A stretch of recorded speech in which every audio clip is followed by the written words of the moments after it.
শ্রীনিবাস রামানুজন এই পৃথিবীর বুকে জীবিত ছিলেন মাত্র ৩২ বছর। আমরা ছোটবেলা থেকেই বই পড়ে জেনেছি রামানুজনের মৃত্যু হয়েছিল যক্ষা রোগে। আর এই যক্ষা রোগের পিছনে ছিল তিনটি কারণ। এক, তার খাদ্যাভ্যাস। দুই, তার অঙ্কের প্রতি তীব্র নেশা, যাকে বলা যায় ফ্যাটাল ম্যাথ অ্যাডিকশন। আর তিন, ইংল্যান্ডের ভয়ঙ্কর শীতের আবহাওয়া। আপনারা জানেন যে রামানুজন দক্ষিণ ভারতের এক ব্রাহ্মণ পরিবারে জন্মগ্রহণ করেছিলেন। ব্রাহ্মণদের রীতিনীতি অনুযায়ী তিনি ছিলেন একজন কঠোরভাবে নিরামিষাশী, একজন স্ট্রিক্ট ভেজিটেরিয়ান। ইংল্যান্ডে থাকাকালীন তিনি নিজের রান্না নিজেই করতেন। মাঝে মাঝে রান্নাবান্না করতে তার ইচ্ছেও করতো না। ফলে অনেক সময় তিনি থাকতেন অভুক্ত।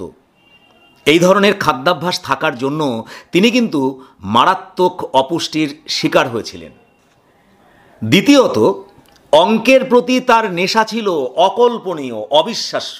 শরীরের যত্ন, খাদ্যাভ্যাস, বিনোদন ইত্যাদি পৃথিবীর সমস্ত বিষয় ছেড়ে ছুড়ে অঙ্ককেই তিনি করেছিলেন জীবনের একমাত্র ফোকাস। গবেষক লেখক শ্যামল চক্রবর্তী তার বই গণিত প্রতিভা শ্রীনিবাস রামানুজন, সেই বইতে উল্লেখ করেছেন একটানা ৩০ ঘন্টা অঙ্ক কষছেন, তারপর একটানা ২০ ঘন্টা ঘুমোচ্ছেন। এরিক নেভিল লিখেছেন, এমনভাবে যিনিই জীবনযাপন করুন না কেন, অপুষ্টির শিকার তাকে হতেই হবে। আর তৃতীয়ত, ইংল্যান্ডের মতো শীতপ্রধান দেশের আবহাওয়াতে তিনি কখনোই কমফোর্টেবল ছিলেন না। বিস্ময়কর তথ্য এটাই যে সেই শীতের দেশে রাতের বেলায় অঙ্ক নিয়ে তিনি এতটাই বিভোর থাকতেন যে বহু সময় ব্ল্যাঙ্কেট পর্যন্ত তিনি ব্যবহার করতেন না। শীতের দেশে এভাবে জীবনযাপন করাটা ছিল যে কোনো মানুষের পক্ষে ভীষণ বিপজ্জনক। ১৯৮৪ সালে রামানুজনের মৃত্যুর ৬৪ বছর পরে প্রথম একটি বোমা ফাটালেন অধ্যাপক রবার্ট র্যানকিন। তিনি তার গবেষণাপত্রে জানালেন, রামানুজনের কোন অসুখে মৃত্যু হয়েছিল তা আজও যথাযথভাবে পরিষ্কার নয়। অর্থাৎ তিনিই প্রথম একটা ইঙ্গিত দিলেন গণিতজ্ঞ শ্রীনিবাস রামানুজনের মৃত্যুতে একটা অস্বচ্ছতা আছে, একটা রহস্য আছে। শুরু হলো কঠিন এক গবেষণা, কিন্তু গবেষণা করতে গিয়ে দেখা গেল যে ইংল্যান্ডের যে নার্সিংহোমগুলিতে রামানুজনের চিকিৎসা হয়েছে সেখানে কোথাও সেই চিকিৎসা সংক্রান্ত কোনো রেকর্ড, কোনো কাগজপত্র, কোনো কিছুই সেখানে পাওয়া গেল না। ব্যাপারটা বেশ বিস্ময়কর, কারণ সেই সময়েই রামানুজন গণিত শাস্ত্রে বিশ্বের বিস্ময় বলে চিহ্নিত হয়ে গেছেন।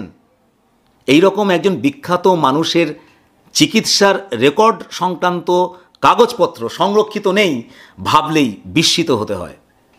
তা বিভিন্ন চিঠিপত্র আর স্মৃতিকথার উপর ভিত্তি করে বিখ্যাত অধ্যাপক ডক্টর ডি.এ.ভি. ইয়ং কঠিন পরিশ্রম করে একটি অসাধারণ গবেষণামূলক কাজ করলেন। ১৯৯৪ সালে লন্ডনের রয়্যাল সোসাইটির জার্নালে তার সেই গবেষণাপত্রটি প্রকাশিত হলো। তিনি জানিয়েছেন যে ১৯১৪ সালে রামানুজন প্রথম ইংল্যান্ডে আসেন এবং কেমব্রিজ ইউনিভার্সিটির দুই বিখ্যাত গণিতজ্ঞ জি.এইচ. হার্ডি এবং জে.ই. লিটলউড, এই দুজনের সাথে তিনি গবেষণার কাজ শুরু করেন। ১৯১৭ সালে তিনি প্রথম অসুস্থ হন। অসুস্থ হয়ে টমসন লেনের নার্সিং হোস্টেলে তিনি ভর্তি হলেন। এখানে মে মাস থেকে সেপ্টেম্বর মাস পর্যন্ত টানা ৫ মাস তার মেডিকেল ট্রিটমেন্ট হয়। কোন রোগের চিকিৎসা হচ্ছিল? ডাক্তাররা ডায়াগনোসিস করে বললেন রামানুজনের গ্যাস্ট্রিক আলসার হয়েছে। এরপর সেই নার্সিংহোম থেকে ছাড়া পাওয়ার পর কিছুদিন পরেই তিনি আবারও অসুস্থ হলেন।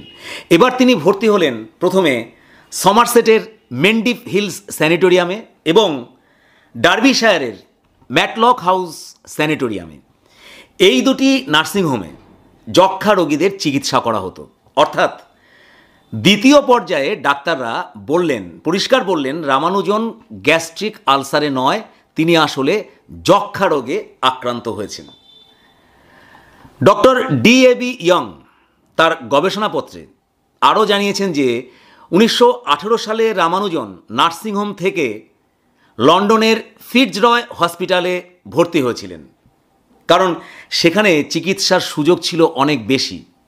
এখানে তার কালাজ্বর এবং ম্যালেরিয়ার পরীক্ষা হয়েছিল। সেসব পরীক্ষায় কোনো কিছুই কিন্তু ধরা পড়েনি। এই সময় রামানুজন প্রায়ই প্রতি রাতে তার জ্বর আসত, শরীরে অসহ্য ব্যথা বেদনা ছিল, তিনি বেশ দুর্বল হয়েও পড়েছিলেন। এক চিকিৎসক যার নাম ডক্টর এইচ ব্যাটি শ, যিনি ছিলেন একজন চেস্ট স্পেশালিস্ট, তিনি সন্দেহ প্রকাশ করলেন যে 8 বছর আগে রামানুজন তার যে হাইড্রোসিলের অপারেশন হয়েছিল সেই অপারেশনের ফলেই রামানুজন লিভার ক্যান্সারে ভুগছেন। 1918 সালের শেষের দিকে রামানুজনের শরীরে কিছুটা উন্নতি লক্ষ্য করা গেল। ওজন সামান্য বাড়ল, বডি টেম্পারেচার নিয়ন্ত্রণে আসলো। ডাক্তাররা মনে করলেন রামানুজনের দেশে ফিরে যাওয়া উচিত, কারণ দেশের পরিচিত আবহাওয়ায় তিনি দ্রুত সুস্থ হয়ে উঠবেন। 1919 সালের 27 মার্চ ডাক্তারদের এবং বন্ধু হার্ডির পরামর্শে রামানুজন ইংল্যান্ড থেকে দেশে ফিরলেন, কিন্তু দেশে ফিরেও কোনো লাভ হলো না। কয়েক মাসের মধ্যেই রামানুজনের শরীরে প্লুরুসির লক্ষণ প্রকট হয়ে উঠল, বুকে কফ জমল, সর্দি কাশি দেখা গেল, শ্বাসকষ্ট শুরু হলো। মাদ্রাজ মেডিকেল কলেজের ডাক্তার পি চন্দ্রশেখর তিনি বললেন রামানুজন যক্ষ্মা রোগে ভুগছেন। ইতিমধ্যে রামানুজনের শরীর ভেঙে গিয়ে অস্থি চর্মসারে পরিণত হলো। তিনি আর বেশি দিন বেঁচে রইলেন না। 1920 সালের 26 এপ্রিল নিভে গেল গণিতবিদ্যার বিস্ময়কর প্রতিভা শ্রীনিবাস রামানুজনের প্রাণবায়ু। ডক্টর ডিএভি ইয়ং তার গবেষণাপত্রে রামানুজনের মৃত্যুর কারণ সম্পর্কে পরিষ্কার বললেন, রামানুজনের রোগের ভুল ডায়াগনোসিস হয়েছে। ইংল্যান্ডে কখনো বলা হয়েছে তার গ্যাস্ট্রিক আলসার হয়েছে, কখনো বলা হয়েছে তিনি যক্ষ্মা রোগে ভুগছেন, কখনো বা বলা হয়েছে তিনি লিভার ক্যান্সারে আক্রান্ত। আবার ভারতে তার রোগকে ডায়াগনোসিস করে বলা হলো তিনি যক্ষ্মা রোগে আক্রান্ত। এ প্রসঙ্গে ডক্টর ডিএভি ইয়ং অনুমান করে বলেছেন যে রামানুজনের ব্লাড পয়জনিং হয়েছিল এবং সেজন্য সম্ভবত তিনি হেপাটাইটিক অ্যামিবায়োসিস রোগে আক্রান্ত হয়েছিলেন, যে রোগের সূচনা হয়েছিল মূলত তার কলেজ জীবনে।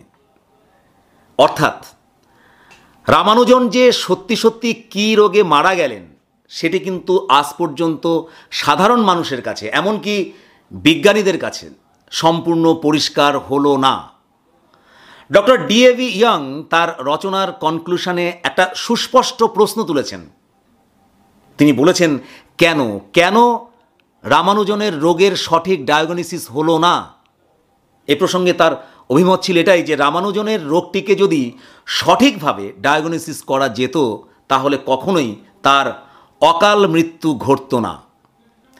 এই ঘটনা জানাজানি হবার পর অনেকেই কিন্তু এক পা এগিয়ে মন্তব্য করেছেন যে due to jealousy Ramanujan was killed by the British. রামানুজনকে আসলে ব্রিটিশরাই মেরে ফেলেছে, যদিও এই ধারণার সপক্ষে জোরালো কোনো যুক্তি প্রমাণ আজ পর্যন্ত কোনো কিছুই পাওয়া যায়নি। তবে একথা আজও অনেকেই বিশ্বাস করেন যে রহস্যের এক অবগুণ্ঠনে ঢাকা পড়ে আছে বিস্ময়কর গণিত প্রতিভা শ্রীনিবাস রামানুজনের মৃত্যু। আজ তার প্রয়াণ দিবস, তার প্রতি গভীর শ্রদ্ধা নিবেদন করে আজ এখানেই শেষ করছি। দেখা হবে নতুন কোনো ভিডিওতে। ভালো থাকুন। নমস্কার।